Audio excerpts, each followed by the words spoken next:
कभी कभी गफलत चढ़ जाए ना तो इन अल्लाह वालों की बातें बड़ा असर करती हैं। मैंने भी कुछ चीजें रखी हुई हैं, जब दिल में महसूस करता हूं ना कि कोई गफलत चढ़ने लगी है तो मैं पढ़ता हूं उन लोगों को खोल के। मेरे महबूब पाक के सहाबा में से एक नाम हजरत सईद बिन आमिर का भी है। गवर्नर बनाया था या आमिल बनाया था हजरत उमर ने इन्हें, एक सूबे पूरे का।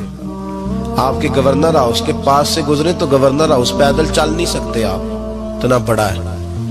तो ये वो गवर्नर था कि एक दफा माले गनीमत बहुत ज्यादा आया तो हजरत फारूक आजम ने उस सूबे के लोगों को कहा कि एक शख्स जो मालियात का वजीर था, वजीर खजाना था, उसको जनाब उमर फारूक रदी अल्लाह ताला उन्होंने कहा वजीर खजाना उस सूबे के जहां हजरत सईद बिन आमिर गवर्नर थे, कहा कि गरीबों की लिस्ट बना के भेजो, मैं फंड लगाना चाहता हूं।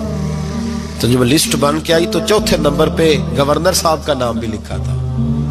तो हजरत उमर फारूक रदी अल्लाह ताला अन्हु ने हजरत सईद बिन आमिर से कहा यार तू गरीब था, मजबूर था, तंगदस्त था, तेरे सूबे के लोग कह रहे मुझे क्यों नहीं बताया। हजरत सईद लगे उमर पहले तू वो बंदा मुझे बता जिसने मेरा पर्दा खोला है। तो बंदा तो बता, मैं जानू मेरा रब जाने, मैं गुर्बतों के रोने चौकों में खड़ा होके नहीं रोता।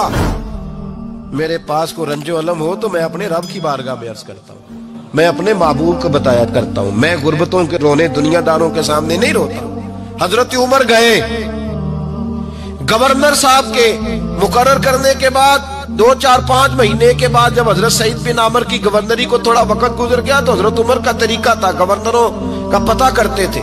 आपका तरीका यह था कि जिस इलाके का गवर्नर होता है उसकी जामे मस्जिद में सब लोगों को जमा करते और फिर गवर्नर को भी बुलाते। तो कहते कोई शिकायत है गवर्नर की तो बताओ। मस्जिद में जमा किया, लोग इकट्ठे हो गए। हजरत फारूक आजम रदी अल्लाह ताला उन्होंने फरमाया गवर्नर की कोई शिकायत है तो बताओ। तो सूबे के लोग कहने लगे 4 शिकायतें हैं गवर्नर साहब की। सुनना जरा दिल खोल के, 4 शिकायत। कौन सी? का पहली शिकायत यह है कि जब ये नए नए आए थे तो फजर के बाद मस्जिद में बैठ जाते थे, जिसका दिल करता था मिल ले। अब ये फजर पढ़ के घर चले जाते हैं और इशराक चाश्त के वक्त 8-9 बजे आते हैं। दूसरी शिकायत यह है कि ये पहले रात को भी मिलते थे, अब सिर्फ दिन को मिलते हैं, रात को नहीं मिलते। और तीसरी शिकायत यह है कि हफ्ते में 1 दिन मिलते ही नहीं। चौथी शिकायत यह है कि कभी कभी रोते हैं तो बेहोश ही हो जाते हैं। कितनी दफा मिले हो अपने एमएनए को? बोले कितनी दफा मिले हो? वोट अपनी मर्जी से देना पर सवाल का जवाब तो दो ना। कितनी खादम नहीं का उनका खादम नहीं, कितनी दफा एमपी आपका हाल पूछने आया जिस मस्जिद के दरवाजे पे बैठा होता है। ये गूंगा बहरा और अंधी जमहूरियत है। रंग वही बेहतर है जो मोहम्मद अरबी के गुलामों ने हमें अता फरमाया है सल्लल्लाहु ताला अलैहि, और यही चिराग जलेगा तो रोशनी होगी। हजरत सईद बिन आमिर गवर्नर, और मैं अक्सर कहता हूं इसी धरती पर ये वो नूर वाले लोग थे जिन्हें मेरे रसूल ने नूर अता फरमाया था। ये है तरबियत मेरे नबी पाक की। हजरत उमर ने गवर्नर की तरफ देखा, फरमाया बताएं जनाब आपकी शिकायत आई है। पहली शिकायत यह है कि आप पहले फजर के वक्त मिलते थे, अब इशराक चाश्त में मिलते। हजरत सईद बिन आमिर रदी अल्लाह ताला अन्हु कहने लगे हुजूर अगर आप ना होते कोई और पूछता तो मैं कभी ना बताता।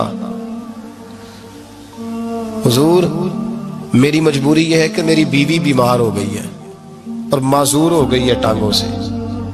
मैं गरीब आदमी हूं, नौकर नहीं रख सकता। उस भली मानस औरत ने 30 साल मेरी नौकरी की है, अब वो बीमार हो गई है तो क्या मैं उसको छोड़ दूं? मैं सवेरे उठ के अपने घर में झाड़ू देता हूं, बर्तन धोता हूं, आटा गूंथता हूं, रोटी पकाता हूं और अपनी बावफा बीवी के मुंह में लुकमे डालता हूं। हुजूर वो पखाना पेशाब करती है तो वो भी मैं साफ करता हूं। वो मेरी जिम्मेदारी जो हुई तो जरा देर हो जाती है। बस पहले सवाल का जवाब आया तो लोग कहते हैं हमारे जिस्म के रोंगटे खड़े हो गए। फिर कहा आपकी दूसरी शिकायत यह है कि आप हफ्ते में 1 दिन मिलते नहीं। तो हजरत सईद बिन आमिर कहने लगे हुजूर काश ये लोग मुझे रुसवा न करते, काश सरेआम न पूछते तो मेरे और मेरे रब का राज था, यही बेहतर था। फरमाया कह चुका हूं ना, गरीब हूं, जोड़ा एक ही है मेरे पास।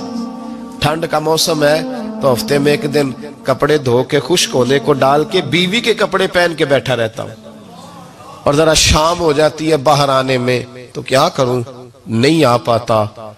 का तेरी तीसरी शिकायत यह है कि तू रात को नहीं मिलता, सिर्फ दिन को मिलता है। तो हजरत उमर कहते हैं अपनी सफेद दाढ़ी जनाब सईद बिन आमर ने जोर से पकड़ ली। कहने लगे उमर यार इधर देखना, है कोई बाल काला? सफेद नहीं हो गए सारे? इसका मतलब है फल पक गया, पता नहीं मालिक कब बुला ले। गुनाहों की लिस्ट बड़ी लंबी है। मुसल्ले पे बैठ के मालिक को मनाता रहता हूं, उसको कहता हूं यहां पर्दे रखे हैं तो वहां भी मेरे पर्दे रखना। मैं सारी रात दिन मैंने रखा हुआ है मखलूक के लिए, रात रब के लिए रखी है। उमर क्या करूं, वहां भी तो जाना है ना, नहीं मिल पाता। हजरत उमर की आंखें आंसुओं से भर गईं। फरमाया चल चौथी बात बता। कभी कभी बेहोश क्यों हो जाता है रोते रोते? तो फिर रोने लगे। कहने लगे हुजूर मैंने 40 साल की उम्र में कलमा पढ़ा है।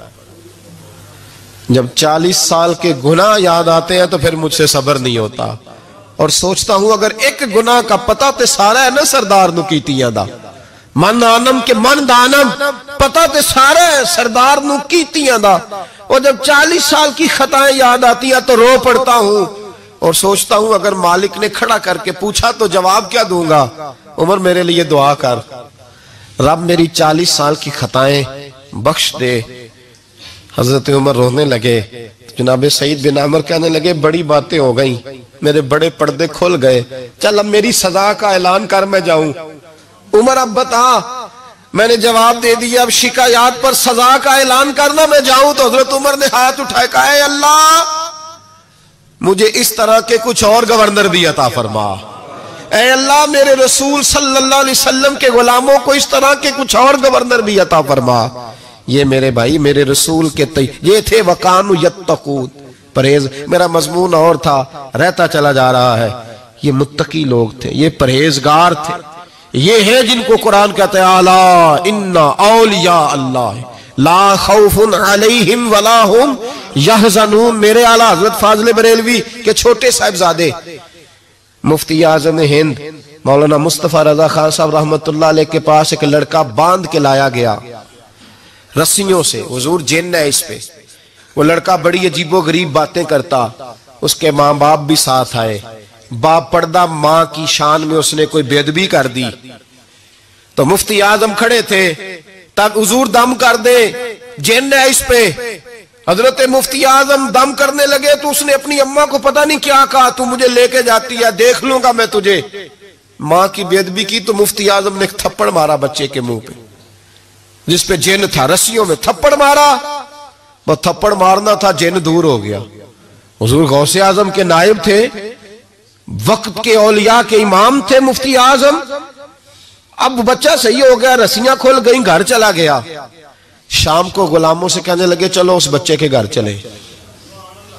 उसके घर पहुंचे, दरवाजे पे दस्तक दी तो घर वाले बाहर आकर हुजूर आप हमें हुक्म देते, फरमाया बच्चे को बुलाओ। बुलाया, फरमाने लगे बेटे से ठीक है? कहाँ ठीक है? फरमाने लगे अल्लाह की रिजा के लिए मुझे माफ कर दे, मैंने तुझे थप्पड़ मार दिया था, माफी दे दे। कहा हुजूर आप क्या कर रहे हैं? फरमाया बेटे तेरा इलाज ये था, एक तो तू माँ की बेदबी कर रहा था, दूसरा तेरे ऊपर आसेब था, थप्पड़ ना मारता तो आसेब जाता ना, पर मेरे एक थप्पड़ से रुखसत हो गया। लेकिन मुसलमान को तकलीफ देने का मतलब नबी पाक को तकलीफ देना है। मुझसे नमाजें नहीं पढ़ी गई, मेरे दिल पे इतना बोझ था, बड़ी मुश्किल से मैंने अपनी इबादत की है 5 वक्ता, मेहरबानी कर। ये थे मुत्तकी लोग, मुत्तकी परहेजगार, जरा भी अल्लाह की नाफरमानी से डरते थे। इन औलिया की मोहब्बत जरूरी है, इन औलिया की मोहब्बत, इनका प्यार